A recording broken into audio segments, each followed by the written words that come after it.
Gen Z అనే పేరుతో భారతదేశాన్ని కానీ భారత సైనికులను కానీ తిడితే ఎవరు చూస్తూ ఊరుకోరనమాట. రీసెంట్ గా అయితే లదాఖ్ లోని చిన్మార్గ్ అనే చెక్ పాయింట్ వద్ద ఒక మహిళ అయితే హల్చల్ చేసింది. అక్కడ ఉండే పోలీస్ అధికారుల్ని, అంతేకాదు మన భారతదేశ మిలిటరీ వ్యక్తులను కూడా అయితే ఇష్టం వచ్చినట్టు మాట్లాడింది అనమాట. అయితే ఈ మహిళ ఏం మాట్లాడింది, ఎందుకు మన సైనికుల్ని తిట్టింది, దాని తర్వాత క్షమాపణలు ఎలా చెప్పింది అనే విషయాన్ని క్లియర్ గా అయితే ఈ వీడియోలో చెప్తాను. ఈ వీడియో అయితే ఎక్కడ స్కిప్ చేయొద్దు. ఖచ్చితంగా మీరు జెన్జీ అయితే ఖచ్చితంగా ఈ వీడియో ఖచ్చితంగా చూడాలన్నమాట. ఇక్కడ చూసినట్లయితే మనకి ఈ లదాఖ్ అనేది ఒక చాలా సెన్సిటివ్ ప్రాంతం అనమాట.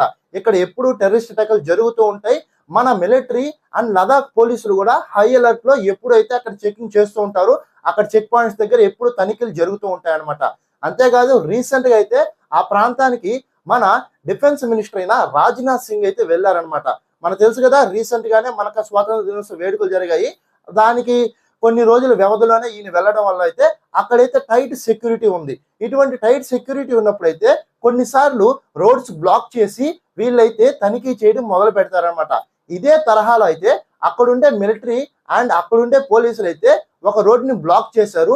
అది సుమారు 5 గంటల వరకు బ్లాక్ చేశారని అయితే ఈ మహిళ ఆ వీడియోలో చెప్తుంది. సో అంత సమయం బ్లాక్ చేసే లోపల ఈ మహిళ అయితే ఆమె కోపాన్ని ఉగ్గబెట్టలేక వచ్చేసి బయటకు వచ్చేసి, మేము జెన్జెడ్ని మమ్మల్ని ఎవరు ఆపలేరు. అయితే ఇక్కడ మనం క్లియర్ గా అబ్జర్వ్ చేయాల్సింది ఒకటి ఉంది. మనం జెన్జెడ్ అంటే అది ఒక తరం మాత్రమే. నేను ఒక జెన్జెడ్డే. 1996 అరౌండ్ 1996 నుంచి 2010-11 వరకు ఉండే ఒక తరాన్ని జెన్జీ అంటారు. అంతేగాని ఇదేం ప్రత్యేక హోదా కాదు, ఇదేం ప్రత్యేక పొజిషన్ కాదు. మనం ఎవరినైనా క్వశ్చన్ చేయడానికి, మనం క్వశ్చన్ చేయాలి ఎవరైతే తప్పు చేస్తున్నారో. మనం గవర్నమెంట్కి అకార్నిస్ట్ గా మాట్లాడాలి ఒకవేళ గవర్నమెంట్ తప్పు చేస్తుంటే. అంతేకాని ఎప్పుడు దేశానికి ఆపోజిట్ గా మాత్రం మాట్లాడకూడదు. అది జెన్జీ అయితే. అయితే మన కోసం ఎల్లప్పుడూ అక్కడ బార్డర్ లో ఉండే సైనికులను అయితే ఈమె దూషించింది అనమాట. ఈమె మాటలు అయితే ప్రధానంగా 2 మాటలు అయితే వాడింది. మొదటిది వచ్చేసి we're tourists, we're not a locals అనింది. అంటే మేము ఇక్కడికి వచ్చిన యాత్రికులం, మేము ఇక్కడ ఉండే లోకల్స్ కాదని చెప్పింది. దీనికి అర్థం ఏంటి అంటే లోకల్స్ మీద అక్కడ ఉండే మిలిటరీ అండ్ ఫోర్స్ ఏమన్నా వీళ్ళు ఏమన్నా ఇచ్చేస్తున్నారా? లేదు కదా. మనం ఎప్పటి నుంచే చూస్తున్నాం. ఇంకా జమ్మూ అండ్ కాశ్మీర్ లదాఖ్ లో ఉండే లోకల్సే మన ఇండియన్ మిలిటరీకి అగైనిస్ట్ గా చాలా సార్లు మాట్లాడడం జరిగింది. మన ఇండియన్ మిలిటరీ మీద చాలా సార్లు వీళ్ళు రాళ్ళు విసరడం, అంతేకాదు వాళ్ళ గోడల మీద get out Indian army, we're not Indians అనే చాలా నినాదాలు రాయడం అయితే ఇప్పటి వరకు ఎప్పటి నుంచో చూస్తూ ఉన్నాం. అంతేగాని ఒక అవసరం లేకుండా మన ఇండియన్ మిలిటరీ కానీ ఇండియన్ పోలీస్ కానీ జేఎండ్కే అండ్ లదాఖ్ లో ఉండే ప్రజల మీద ఎప్పుడు దాడులు చేయడం ఇప్పటి వరకు మనం అయితే చూడలేదన్నమాట. మనకు సుమారుగా 1986 నుంచి టెర్రరిస్ట్ సమస్య అయితే ఉంది. అప్పటి నుంచి కూడా ఎంతో మంది జేఎండ్కే పోలీసులు మరియు ఎంతో మంది అక్కడ సర్వ్ చేసే మిలిటరీ వాళ్ళు మన కోసం ప్రాణాలు అర్పించారు. అంతేగాని అక్కడున్న లోకల్స్ మీద వాళ్ళు ఎప్పుడు దాడులు చేయలేదు. ఈ విషయం గుర్తుపెట్టుకోవాలి. నెక్స్ట్ ఇంకొక మాట ఏమని తెలుసా, ఈమె వచ్చేసి జెన్జీకి సంబంధించిన జెన్జెట్కి ఖచ్చితంగా అందరూ ఆన్సరబుల్ గా ఉండాలన్నమాట అన్నట్లు అనింది. సో ఇక్కడ మనం క్లియర్ గా చూసినట్లయితే జెన్జీకే కాదు ఏ జనరేషన్ కైనా గవర్నమెంట్ జవాబుదారీతనం ఉండాలి. అంతేగాని నువ్వు జెన్జీ అయినంత వల్ల నువ్వు ఏదైనా చేయొచ్చు, నువ్వు ఎవరైనా తిట్టొచ్చు, నువ్వు దేనికైనా ఆపోజిట్ గా మాట్లాడవచ్చు అని అనుకుంటే మాత్రం ఈ సమాజంలో కుదరదన్నమాట. మరి రెండో మాట ఏంటంటే we're paying tax and your salary is paid from the tax అనింది. అంటే మేము ట్యాక్స్లు పే చేస్తుంటే మీ సోల్జర్స్ ఆ ట్యాక్స్ నుంచే శాలరీ తీసుకుంటున్నారు అని అయితే ఈ మహిళ అనిందనమాట. ఈయనకి తెలియని ఒక విషయం ఏంటంటే ఈవెన్ బార్డర్ లో పనిచేసే సైనికుడు కూడా దేశానికి ట్యాక్స్ అయితే కడతారనమాట. ఆయనకేమో ట్యాక్స్ మినహాయింపు ఉండదు.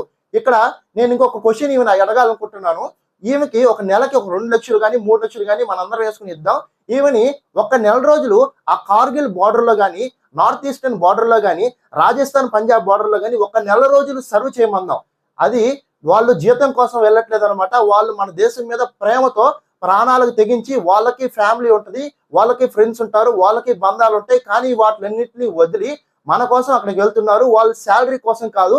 అంతేకాదు వాళ్ళు అక్కడ పని చేస్తున్నా కానీ, వాళ్ళు ఎక్స్ట్రీమ్ సిచ్యువేషన్స్ తో అక్కడ వర్క్ చేస్తున్నా కానీ వాళ్ళు కూడా భారతదేశానికి తిరిగి ట్యాక్స్ పే చేస్తున్నారు. ఇది తెలుసుకోవాలన్నమాట. దీని మీద అయితే చాలా మంది చాలా విధాలుగా రియాక్ట్ అవుతున్నారు.